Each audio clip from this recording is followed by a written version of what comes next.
বাড়ি ভাড়া ভাতা মূল বেতনের ৫% বা ন্যূনতম ২,০০০ টাকা বাড়ি ভাড়া বৃদ্ধির সরকারি সিদ্ধান্তকে প্রত্যাখ্যান করে আজ থেকে আমরণ অনশন কর্মসূচি শুরু করেছেন এমপিওভুক্ত শিক্ষকরা। সকাল ১০টা থেকে এই কর্মসূচি শুরু হয়েছে।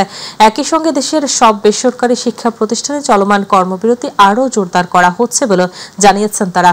গতকাল অর্থ মন্ত্রণালয়ের প্রবিধি অনুবিভাগ থেকে জারি করা এক অফিস আদেশে বলা হয়, এমপিওভুক্ত শিক্ষক কর্মচারীদের বাড়ি ভাড়া ভাতা মূল বেতনের ৫% হারে প্রদান করা হবে, কিন্তু শিক্ষক কর্মচারীরা তা প্রত্যাখ্যান করে আন্দোলন অব্যাহত রাখার ঘোষণা দেন। জুলাই-আগস্ট আন্দোলনে সংঘটিত মানবতা বিরোধী অপরাধের মামলায় ক্ষমতাচ্যুত প্রধানমন্ত্রী শেখ হাসিনা ও সাবেক স্বরাষ্ট্রমন্ত্রী আসাদুজ্জামান খান কামালের পক্ষে আজ যুক্তিতর্ক উপস্থাপন করবেন রাষ্ট্রনিযুক্ত আইনজীবী মোহাম্মদ আমির হোসেন। আজ আন্তর্জাতিক অপরাধ ট্রাইব্যুনাল ১-এর চেয়ারম্যান বিচারপতি মোহাম্মদ গোলাম মর্তুজা মজুমদারের নেতৃত্বাধীন বিচারিক প্যানেলে এ যুক্তিতর্ক উপস্থাপন করবেন তিনি। গত ১৬ অক্টোবর টানা ৫ দিনের যুক্তিতর্ক উপস্থাপন শেষ করে প্রসিকিউশন। ওই দিন হাসিনা কামালের মৃত্যুদণ্ড ট্রাইব্যুনালে আবেদন জানান চিফ প্রসিকিউটর মোহাম্মদ তাজুল ইসলাম। একই সঙ্গে রাজসাক্ষী হিসেবে সাক্ষ্য দেওয়া সাবেক আইজিপি চৌধুরী আব্দুল্লাহ আল মামুনের শাস্তির বিষয়ে আদালতের সিদ্ধান্তের উপর ছেড়ে দেন তিনি। মাদারীপুরে পরিবেশের উন্নয়ন ও বন্যপ্রাণী সংরক্ষণের জন্য ৫ বছর আগে ৪০ কোটি টাকা ব্যয়ে আধুনিক ইকো পার্ক নির্মাণ কাজ শুরু করে সামাজিক বন বিভাগ। কয়েক দফা বাড়িয়ে প্রকল্পের মেয়াদ শেষ হয় ৩ মাস আগে, কিন্তু জমি অধিগ্রহণের ক্ষতিপূরণের অর্থ না পাওয়ায় ১০ মাস আগে কাজ বন্ধ করে দিয়েছে স্থানীয় ক্ষতিগ্রস্ত পরিবার। স্থানীয়দের বাধার মুখে ভয়ে পালিয়ে গেছে ঠিকাদারি প্রতিষ্ঠানগুলো। প্রতিনিধি মাসুদুর রহমান সরদারের রিপোর্ট, জানাচ্ছেন শামস্তাবৃজ উচ্ছ্বাস।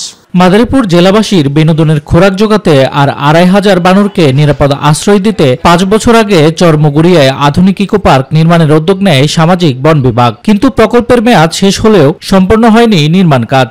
২০২০ সালে শুরু হওয়া এই প্রকল্পের ব্যয় ধরা হয় শুরুতে ৩১ কোটি ৭৪ লাখ টাকা, পরে সংশোধিত হয়ে তা দাঁড়ায় ৩৬ কোটি ৮০ লাখে। ১১টি প্যাকেজে বিভক্ত হয়ে প্রকল্পের কাজ শুরু করে ৮টি ঠিকাদারি প্রতিষ্ঠান। ২০২৫ সালের জুনে কাজ শেষ হওয়ার কথা থাকলেও ১০ মাস আগে কাজ বন্ধ হয়ে যায়। এর কারণ জমি অধিগ্রহণের ক্ষতিপূরণ না পাওয়া। আমাকে জমিগুলি যে লয়ে গেছে ১০টা বছর ধরে, এই 10টা বছর ধরে খালি আমাকে ঘুরাইতেছে। টাকা পয়সা দিবে করি আমরা যাই আর ঘুরি আহি, আমরা এই টাকা পয়সা পাইতেছি না আজ প্রায় ৮-১০ বছর।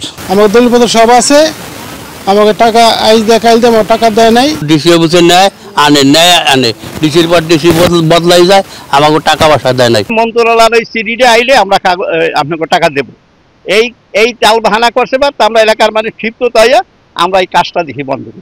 এমন পরিস্থিতিতে অনেকটাই অসহায় সামাজিক বন বিভাগের কর্মকর্তা। তারা বলছেন ক্ষতিগ্রস্ত ২৪টি পরিবারকে জেলা প্রশাসনের কার্যালয় থেকে অর্থ প্রদান না করা এখন অনিশ্চয়তার মুখে পুরো প্রকল্পটি। ইকো পার্কের পরবর্তী কাজের জন্য মন্ত্রণালয়ে একটা উচ্চ পর্যায়ের একটা কমিটি হয়েছে। কমিটির লোক এখানে আসবেন, তারা দেখে তারা যে সিদ্ধান্ত দেবে সেই সিদ্ধান্তের মোতাবেক পরবর্তীতে কার্যক্রম গ্রহণ করা হবে। জেলা প্রশাসনের দাবি, প্রকল্প এলাকায় সরকারি খাস জমি রয়েছে, তাই যাচাই বাছাই ছাড়া ক্ষতিপূরণ দেওয়া সম্ভব নয়। ডকুমেন্টসগুলো যাচাই বাছাই শেষে সঠিক যে ক্ষতিগ্রস্ত পরিবার তাদের কাছে ক্ষতিপূরণের টাকা প্রদান করা হবে। প্রকল্প বাস্তবায়নের সাথে যুক্ত ১১টি ঠিকাদারি প্রতিষ্ঠানের কোনো প্রতিনিধিকেই পাওয়া যায়নি। প্রকল্পের অধিকাংশ ঠিকাদারের বাড়ি খুলনায়। শামস্তাবৃজ উচ্ছ্বাস, মাই টিভি নিউজ ডেস্ক। দেশের স্থিতিশীলতা অর্থনীতির সাথে জড়িত গুরুত্বপূর্ণ স্থানে ফ্যাসিস্টদের দোসর তোষামতকারীরা অগ্নিকাণ্ডের ঘটনা ঘটাচ্ছে মন্তব্য করে জাতীয় নাগরিক পার্টি উত্তরাঞ্চলের মুখ্য সংগঠক সার্জিস আলম বলেছেন, কুচক্রীরা অডিও ভিডিও কলে যুক্ত হয়ে নির্দেশনা পেয়ে এই কাজ করছে। এর বিরুদ্ধে শক্ত ও দৃঢ়ভাবে ব্যবস্থা নিলে সরকারের প্রতি রাজনৈতিক দল ও জনগণের আস্থা তৈরি হবে। নগরীর পুলিশ হল রুমে এনসিপি রংপুর জেলা ও মহানগর কমিটির সাথে সমন্বয়ক সভা শেষে তিনি সাংবাদিকদের এসব কথা বলেন। শাপলা প্রতীক নিয়ে আইনগত কোনো বাধা নেই বলেও জানান সার্জিস আলম। আমরা আমাদের জায়গা থেকে যদি আমাদের রাজনৈতিকভাবে রাজপথ দিয়ে এটাকে মোকাবেলা করতে হয়, আমরা সেই পথে যাব।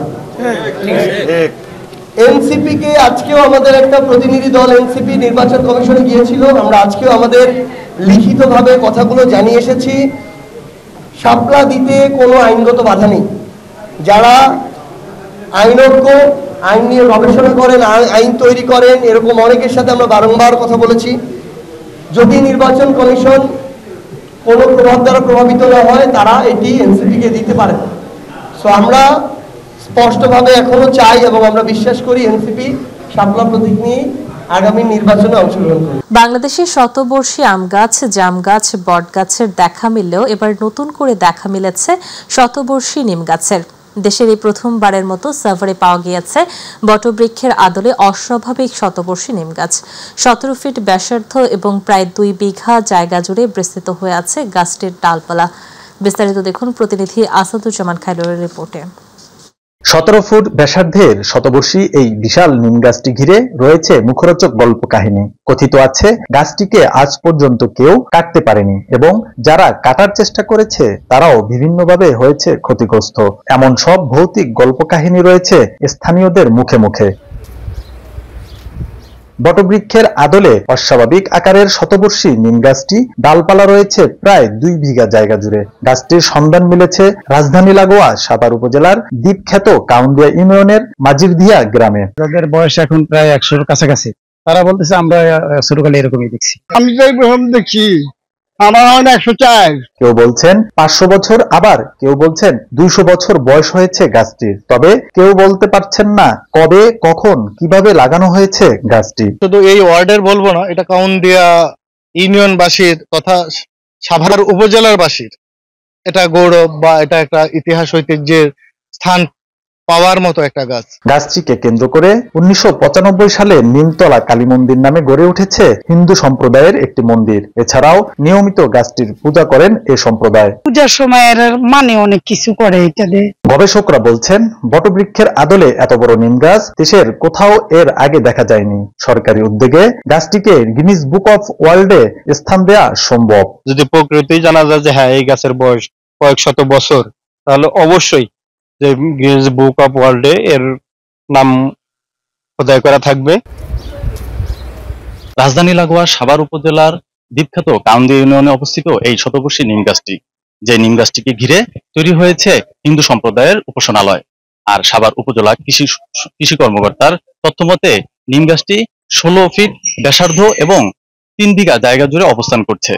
এই নিম গাছের শতবর্ষিতা প্রমাণ এবং এর ইতিহাস ঐতিহ্য ধরে রাখতে সরকারের যথাযথ উদ্যোগ কামনা করছে সাভারবাসী এবং এই গ্রামবাসী। আসাদুজ্জামান খায়রুল, মাই টিভি, সাভার। গাজীপুরের শ্রীপুর উপজেলার গোসিঙ্গা বাজার গ্রামের বিভিন্ন শ্রেণী পেশার মানুষের মাঝে বিএনপির ভারপ্রাপ্ত চেয়ারম্যান তারেক রহমানের সালাম পৌঁছিয়ে তারেক রহমানের ঘোষিত 31 দফা কর্মসূচি বাস্তবায়নে লিফলেট বিতরণ করেছেন শ্রীপুর উপজেলার বিএনপির নেতৃবৃন্দ। শ্রীপুর উপজেলার গোসিঙ্গা বাজারে সাধারণত মানুষের মাঝে এই লিফলেট বিতরণ করা হয়। লিফলেট বিতরণ অনুষ্ঠানে উপস্থিত ছিলেন শ্রীপুর উপজেলা বিএনপির প্রতিষ্ঠাতা সভাপতি পীরজাদা রুহুল আমিন, গাজীপুর জেলা বিএনপির সাবেক সিনিয়র সহসভাপতি ডাক্তার শফিকুল ইসলাম, গাজীপুর জেলা বিএনপির আহ্বায়ক কমিটির সদস্য সাখাওয়াত হোসেন সবুজ, উপজেলা বিএনপির সাবেক সাধারণ সম্পাদক আক্তারুল আলম মাস্টার সহ আরো অনেকেই। উপস্থাপিত জাতীয় সংসদ নির্বাচনে ইনশাআল্লাহ ধানের শীষ নিয়ে আমরা বিজয়ী হব। আগামী দিনে বিএনপি রাষ্ট্রীয় ক্ষমতা। গাজীপুরের কালিয়াকৈর উপজেলার বোয়ালি ইউনিয়ন বিএনপির 5 নং ওয়ার্ডে নতুন সদস্য সংগ্রহ ফরম ও কর্মী সভা অনুষ্ঠিত হয়েছে। রবিবার বিকেলে নলুয়া বাজারে এই কর্মসূচি অনুষ্ঠিত হয়। অনুষ্ঠানে সভাপতিত্ব করেন বোয়ালি ইউনিয়ন বিএনপির আহ্বায়ক সমীর কুমার গুহ। প্রধান বক্তা ছিলেন গাজীপুর জেলা বিএনপির সদস্য সচিব ডক্টর ব্যারিস্টার চৌধুরী ইশরাক আহমেদ। বিশেষ অতিথি ছিলেন উপজেলা বিএনপির আহ্বায়ক নুরুল ইসলাম এবং সদস্য সচিব এম আনোয়ার হোসেন। নরসিংদীর বেলাবো উপজেলার চর উজিলাপ ইউনিয়ন বিএনপি অঙ্গ সংগঠনের আয়োজনে রাষ্ট্র কাঠামো মেরামতের 31 দফা বাস্তবায়নের লক্ষ্যে বেলাবো মনোহরদীর আসনে সাবেক সংসদ ও নরসিংদী জেলা বিএনপির সহসভাপতি সর্দার সাখাওয়াত হোসেন বকুলের নির্দেশনায় গণমিছিল, লিফলেট বিতরণ, আলোচনা সভা অনুষ্ঠিত হয়েছে। চর উজিলাপ ইউনিয়ন বিএনপির সভাপতি মাহফুজুল হক দানার সভাপতিত্বে সাধারণ সম্পাদক জায়েদুল ইসলাম ফরিদের সঞ্চালনায় প্রধান অতিথি হিসেবে বক্তব্য রাখেন উপজেলা বিএনপির আহ্বায়ক হাসান হাবিব বিপ্লব, সদস্য সচিব এম এ কাদির জলিল, যুবদলের আহ্বায়ক আখতারুজ্জামান, উপজেলা বিএনপির যুগ্ম সাধারণ সম্পাদক আতুর রহমান বাচ্চু, উপজেলা যুবদলের যুগ্ম আহ্বায়ক মোহাম্মদ শাহ আলম সহ বিএনপির নেতৃবৃন্দ।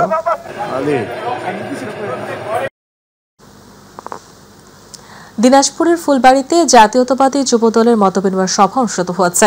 খয়েরবাড়ি ইউনিয়ন যুবদলের আয়োজনে খয়েরবাড়ি মাঠে মতবিনিময় সভায় ইউনিয়ন যুবদলের সভাপতি মিজানুর রহমানের সভাপতিত্বে উপস্থিত ছিলেন উপজেলা বিএনপির সাধারণ সম্পাদক মোস্তাক আহমেদ চৌধুরী খোকন ও জেলা বিএনপির যুগ্ম সাধারণ সম্পাদক শাহাজুল ইসলাম। কিছু বলার জন্য বিশেষভাবে অনুরোধ করছি জাহিরুল ভাই। একটি বক্তব্য দিয়েছিল, সে বক্তব্যটা বলেছে আমি যখন দেশে ছিলাম, আর যদি বাড়াবাড়ি করে আমরা বলতে চাই। আমার নাম মোহাম্মদ শাহিন। বক্তব্য দেওয়ার কিছুই নাই, এখানে শুধু আমি কিছু বলার জন্য বিশেষভাবে অনুরোধ করছি জাহিরুল ভাই। একটি বক্তব্য দিয়েছিল। বন্ধ হয়ে গেছে দিনাজপুরের পার্বতীপুরে অবস্থিত দেশের অন্যতম কয়লা ভিত্তিক 525 মেগাওয়াট ক্ষমতা সম্পন্ন বড় পুকুরিয়া তাপ বিদ্যুৎ কেন্দ্রের উৎপাদন কার্যক্রম। রোববার রাত 8:30টার দিকে কেন্দ্রের চলমান 1 নম্বর ইউনিটে যান্ত্রিক ত্রুটি দেখা দিলে তাপ বন্ধ হয়ে যায়। জানা গেছে 125 মেগাওয়াট সম্পন্ন 1 ও 2 নম্বর ইউনিটের 2020 সাল থেকে বন্ধ রয়েছে 2 নম্বর ইউনিট। এর আগে গত শুক্রবার রাতে 275 মেগাওয়াটের 3 নম্বর ইউনিটের বয়লারের টিউব লিকেজের কারণে তা বন্ধ হয়ে যায়। এই ঘটনায় কেন্দ্রের 3টি ইউনিট পুরোপুরি বন্ধ হয়ে যাওয়ার বিষয়টি নিশ্চিত করেছেন প্রধান প্রকৌশলী আবু বকর সিদ্দিক। চট্টগ্রামের নতুন জেলা প্রশাসক ও জেলা ম্যাজিস্ট্রেট হিসেবে দায়িত্ব গ্রহণ করেছেন সাইফুল ইসলাম। রোববার তিনি আনুষ্ঠানিকভাবে দায়িত্ব গ্রহণ করেন। এর আগে তিনি ফেনী জেলা প্রশাসক ও জেলা ম্যাজিস্ট্রেট হিসেবে দায়িত্ব পালন করেছেন। বর্ণাঢ্য প্রশাসনিক জীবনে তিনি সহকারী কমিশনার, ভূমি উপজেলা নির্বাহী কর্মকর্তা, অতিরিক্ত জেলা প্রশাসক সহ মাঠ প্রশাসনের বিভিন্ন গুরুত্বপূর্ণ পদে দায়িত্ব পালন করেছেন। এছাড়া অর্থ মন্ত্রণালয়ের উপসচিব এবং আন্তর্জাতিক মুদ্রা তহবিলের বাংলাদেশ রেসিডেন্স রিপ্রেজেন্টেটিভ অফিসে ইকোনমিক অ্যানালিস্ট হিসেবে দায়িত্ব পালন করেছেন তিনি।